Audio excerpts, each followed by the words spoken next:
আপনার মাসিক বেতন মাত্র ১৭,০০০ টাকা। এই সামান্য টাকায় কি সত্যি বড় কিছু সম্ভব? ভাবছেন, আমি তো চাকরি করি, মাস গেলে সব খরচ করে হাতে কিছুই থাকে না। কিন্তু জানেন কি? ঠিক পরিকল্পনা আর সঠিক ইনভেস্টমেন্ট স্ট্র্যাটেজি দিয়ে এই টাকাই হতে পারে আপনার ফিউচারের সম্পদ। আজকের ভিডিওতে আমি আপনাকে দেখাবো কিভাবে এই ১৭,০০০ টাকা বেতনের মধ্যেই আপনি আপনার খরচ ও ইনভেস্টমেন্ট প্ল্যান করতে পারেন। আর ভিডিও শেষে শেয়ার করব ১০ আর ১৫ বছর পর আপনার কাছে কত টাকা থাকতে পারে। ভিডিওটা পুরো দেখুন, কারণ মাঝখানে মিস করলে আপনি গুরুত্বপূর্ণ টিপস মিস করে যাবেন। প্রথম ধাপ হচ্ছে বাজেট করা। আপনার বেতনের প্রতিটি টাকা একটা দায়িত্ব পালন করে। তো চলুন প্রথমে খরচের অংশটা বুঝে নিই। তাহলে প্রথমে আসছে বাড়ির ভাড়া। যদি আপনারা কোনো ভাড়া বাড়িতে থাকেন, তাহলে ১৭,০০০ টাকার মধ্যে 25 থেকে 30% অর্থাৎ ৪,৫০০ থেকে ৫,০০০ টাকার মধ্যে বাড়ির ভাড়া দেখুন। এর থেকে বেশি হলে আপনার জীবনযাত্রায় কাটছাঁট করতে হবে। যদি আপনার কোনো ইএমআই বা লোন থাকে, তাহলে মাসিক আয়ের 15 থেকে 20% এর বেশি লোন রিপেমেন্ট রাখা উচিত নয়। এবার বাড়ির ভাড়া, ইএমআই তো গেল। এবার নিজের বিনোদন বা নিজের শখ পূরণের জন্য কিছু টাকা থাকা দরকার, তাই না?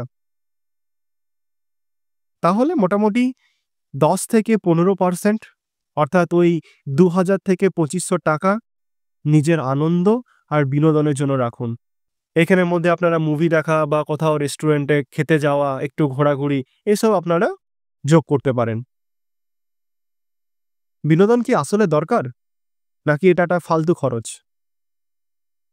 হ্যাঁ, দরকার। কারণ মানসিক শান্তি থাকলেই তবেই আপনি সঠিক ইনভেস্টমেন্টের দিকে মন দিতে পারবেন। জীবনে কখন কি হয় কেউ বলতে পারে না।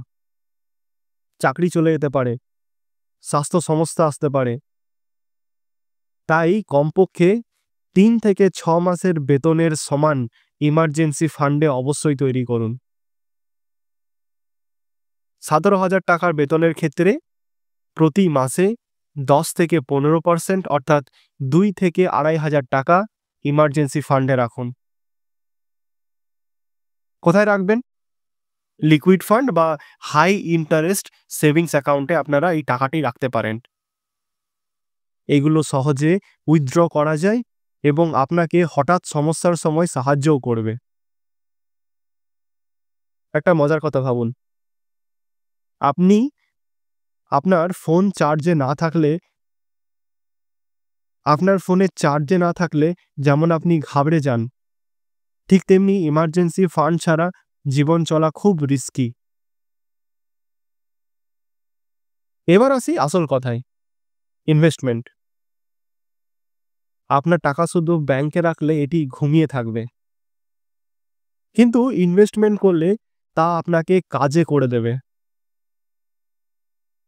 মাসে ৫,০০০ টাকা দিয়ে শুরু করুন।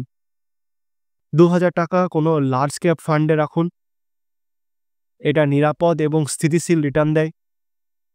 ১৫০০ টাকা মিড ক্যাপ ফান্ডে রাখুন।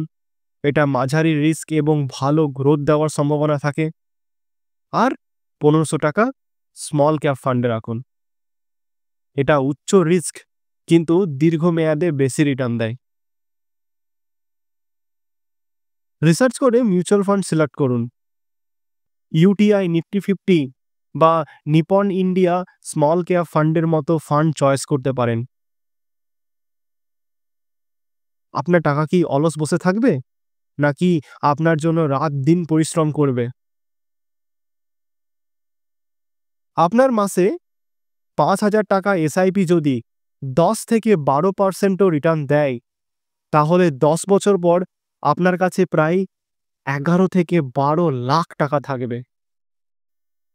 আর ১৫ বছর পর প্রায় 25 থেকে 30 লাখ টাকা হতে পারে। এবার ভাবুন, আপনার সামান্য 17,000 টাকার বেতন কিভাবে আপনাকে লাখপতি বানিয়ে দিল। সফলতা শুরু হয় ছোট্ট পদক্ষেপ থেকে। তাই আজ থেকেই শুরু করুন। তাহলে আরেকবার বলে দিচ্ছি, আপনার 17,000 টাকার বেতনের মধ্যে বাড়ি ভাড়া মোটামুটি 5,000 টাকার মধ্যেই রাখুন। যদি কোনো ইএমআই থাকে তাহলে সেটা 2 বা 2,500 টাকার মধ্যে আপনারা রাখতে পারেন। নিজের বিনোদনের জন্য 2,500 টাকা রাখুন। ইমার্জেন্সি ফান্ডে আপনারা 2,000 টাকা রাখুন। এই টাকা আপনারা কোনো লিকুইড ফান্ডে বা কোনো উচ্চ রিটার্ন সেভিংস অ্যাকাউন্টে রাখতে পারেন। আর এসআইপি করুন 5,000 টাকার। তাহলে কি এই প্ল্যানিং শুধু আপনাকে লাখপতি করবে? না, এটা আপনাকে আর্থিক স্বাধীনতার দিকে নিয়ে যাবে। কিন্তু যদি আপনার টার্গেট 1 কোটি টাকা হয়, তাহলে কি করবেন? আপনার এই যাত্রা শুরু করার জন্য সময় নষ্ট করবেন না। এখনই শিখুন মাত্র 5,000 টাকার এসআইপি দিয়ে 1 কোটি টাকা জমাবেন কিভাবে। আমার পরবর্তী ভিডিও দেখুন এবং আপনার ফিউচারকে সুরক্ষিত করুন। ভিডিওটি যদি ভালো লেগে থাকে তাহলে অবশ্যই লাইক করুন, কমেন্টে আপনার মতামত জানাতে ভুলবেন না, আর শেয়ার করুন আপনার বন্ধুদের সাথে। আর চ্যানেলটিকে সাবস্ক্রাইব করতে একদম ভুলবেন না। টাকা আপনাকে বড় করবে না, বরং আপনার টাকা ব্যবহারের ক্ষমতাই আপনাকে বড় করবে। তাহলে দেখা হচ্ছে পরের ভিডিওতে। ততক্ষণের জন্য ভালো থাকুন, সুস্থ থাকুন এবং ইনভেস্ট করতে থাকুন। ধন্যবাদ।